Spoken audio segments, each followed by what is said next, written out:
అప్పుడు యేసు వారితో గెత్సేమనే అను స్థలమునకు వచ్చెను. నేను అక్కడికి వెళ్లి ప్రార్థించు వరకు మీరిక్కడ కూర్చుండుడి. అంతట యేసు పేతురును జెబెదయి కుమారులను వెంట తీసుకొని దుఃఖింపసాగెను. అప్పుడు యేసు మరణమగునంతగా నా ప్రాణము బహు దుఃఖములో మునిగియున్నది. మీరిక్కడ నిలిచి నాతో కూడా మెలకువగా నుండుడని వారితో చెప్పి, నా తండ్రి, సాధ్యమైతే ఈ పాత్ర నా యొద్ద నుండి తొలగించుము. అయినను నా చిత్తము కాక నీ చిత్తమే జరుగునుగాక. నా చిత్తము కాక నీ చిత్తమే జరుగునుగాక. ఆయన మరల శిష్యుల యొద్దకు వచ్చి వారు నిద్రించుట చూచి, ఒక గడియ అయినను నాతో కూడా మేల్కొని ఉండలేరా?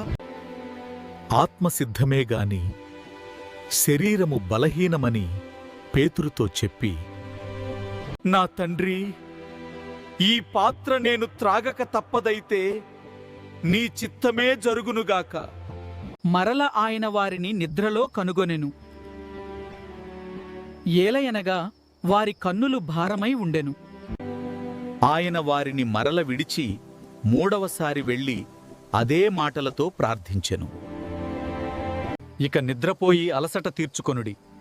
ఇదిగో ఆ గడియ వచ్చియున్నది. మనుష్యకుమారుడు పాపుల చేతికి అప్పగింపబడుచున్నాడు. లెండి వెళ్ళుదము. ఇదిగో నన్ను అప్పగించువాడు సమీపమై ఉన్నాడు.